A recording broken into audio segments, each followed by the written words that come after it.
देख रहे हैं पंचायत दिशा न्यूज। विस्थापन में उचित मुआवजा नहीं मिलने की मांगों को लेकर किसानों ने दिया कलेक्टर को ज्ञापन।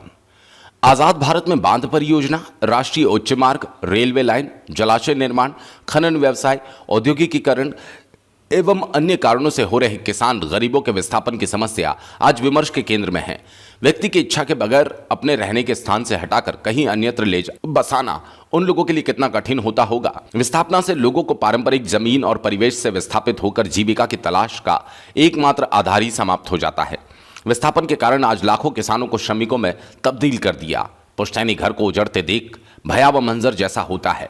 सरकार कहती है हम विस्थापितों को आश्रय दे रहे हैं, पर उसे क्या पता कि जिस पेड़ पौधे को पुत्र के जैसा पाला पोषा, उसका क्या जिन पक्षियों की कोलाहल से सुबह शाम होती, पुनर्वास की जगह पर वो मिल पाएगा।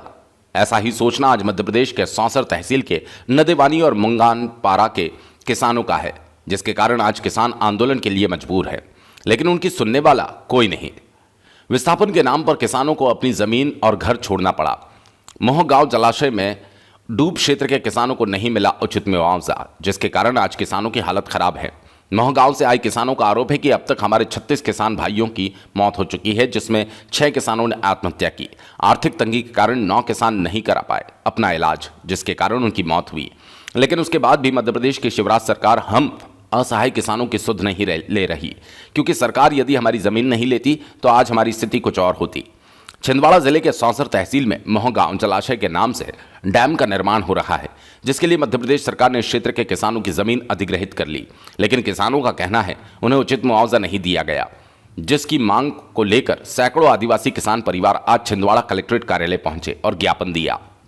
किसानों का कहना है कि हम पिछले 1.5 वर्षों से हमारी मांग पूरी नहीं की जा रही। किसानों की मुख्य मांग है नगरपालिका की गाइडलाइन और परिसंपत्ति की पुनर्गणना का उचित मुआवजा, विस्थापन का सभी पीड़ित परिवार को लाभ।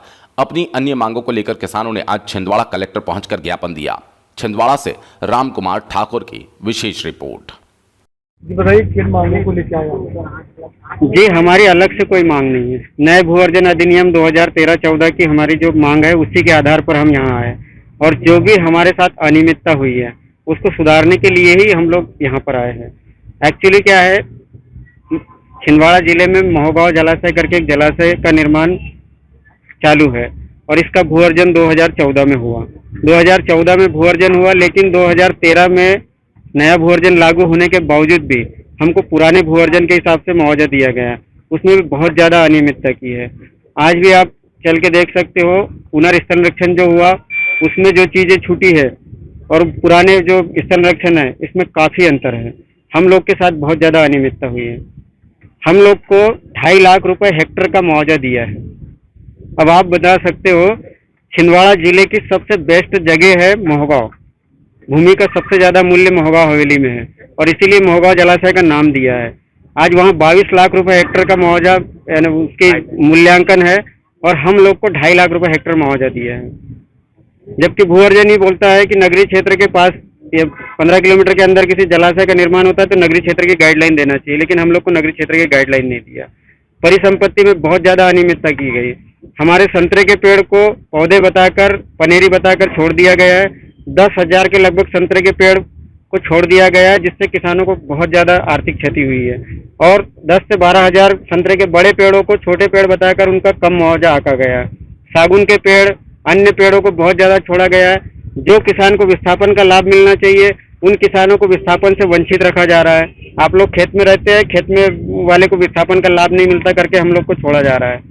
विस्थापन एक ऐसी जगह पे दिया जा रहा है सर, एक कम से कम एक टापू पे इन लोग ने विस्थापन दिया है और वहाँ रास्ते की कनेक्टिविटी खाली बैलगाड़ी नहीं चढ़ सकती, ऐसी जगह पे ये लोग विस्थापन दिया जा रहा है। अब आप बताइए, पीड़ित किसान बैलगाड़ी का उपयोग करते हैं, जहाँ खाली बैलगाड़ी नहीं चढ़ सकती वहाँ अपने अनाज लेके कैसे बैलगाड़ी लेके जाएंगे? क्या कंस्ट्रक्शन करेंगे? जी, और इसके अलावा और भी चीजें हैं। विस्थापन में 2400 स्क्वायर फीट का प्लाट दे रहा है, जबकि 5400 स्क्वायर फीट का प्लाट भूअर्जन अधिनियम बोलता है। हम लोग नहीं बोल रहे हैं। कितने लोग होंगे लगभग? जी हम 350 जलाशय पीड़ित किसान हैं, जिसमें से 250 के लगभग किसान अभी यहाँ आए और बाकी लोग हम सौसर से वापस चले गए, क्योंकि मोटरसाइकिल थी और यहाँ बारिश ज्यादा हो रही थी, इसकी वजह से वो मोटरसाइकिल वाले वापस चले गए। आपका नाम है सर? जी, सुदामा मानमुड़े, मोगांव जलाशय पीड़ित किसान। अब आगे क्या करना चाहते हैं आप? हम लोग यहीं रुकने के लिए आए हैं सर। जब तक हमारी मांग पूरी नहीं होंगी हम लोग यहाँ से जाने वाले हैं, क्योंकि हम पिछले 1.5 साल से धरना दे रहे हैं निर्माण स्थल पर। अभी सर संसद से 19 जनवरी 2020 से हमारा धरना कंटिन्यू चल रहा है। शासन प्रशासन को इस चीज की पूरी जानकारी है। 19 जनवरी 2020 से ही हमने जलाशय निर्माण का काम बंद किया हुआ है और आगे भी हम काम नहीं होने देंगे जब तक हमारी मांगे पूरी नहीं होंगी। क्या ये अगर ये जब से आप 14 से लगातार धरना दे रहे हैं, जी, प्रशासन इससे सुन नहीं रहा है, जी। तो इस मामले को लेकर के आप कोर्ट में जाएंगे? हम कोर्ट में जाना चाहेंगे लेकिन हमारी ऐसी स्थिति नहीं है।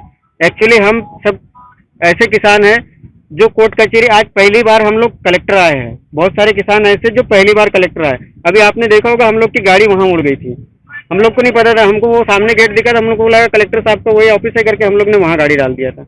फिर महोदय जी ने सामने जाके बोला कि नहीं आप लोग सामने चलिए। हम लोग ऐसे किसान हैं साहब। सर कई लोगों की अभी इसमें मृत्यु भी हो चुकी है, जो कि पैसे नहीं होने के अभाव में कई लोगों की जान जा चुकी 36 है। किसानों की मौत हो चुकी है, जिसमें से 6 किसानों ने सुसाइड किया पैसे नहीं होने के कारण। 9 किसान पैसे नहीं होने के अभाव में अपना इलाज नहीं करा पाए, इसकी वजह से मरे। अभी 1 हफ्ता पहले एक घटना घटी है, एक 18 साल की बच्ची को सर्पदंश हुआ। अब आप बताइए साहब, उसका अगर अच्छा मकान रहता, वो ऊपर अगर सोती बिस्तर पे तो उसको सर्पदंश नहीं होता। नीचे सोई थी, उसके कान को सांप ने काट लिया, उसको पता ही नहीं चला। आपके गवर्नमेंट हॉस्पिटल आते आते वो बच्ची यहाँ आने के बाद में उसकी डेथ हो इनने गई। पूरे बुलडोजर से खसा डाली हमारी जमीन और पानी घुस रहा है और कहीं दीवार खस रही है, कहीं गीली जगह है। तो ऐसे सोते ऐसे रहते हमसे यही कहना चाहते हैं बड़ी कलेक्टर विडम्बना महोदय ये से। है सर, ये जो जलाशय है यहाँ 95% जो है आदिवासी परिवार है, जबकि भूअर्जन अधिनियम बोलता है कि 80% से ऊपर अगर आदिवासी परिवार है वहाँ पे भूअर्जन नहीं होना चाहिए, ये नियम बोलता है।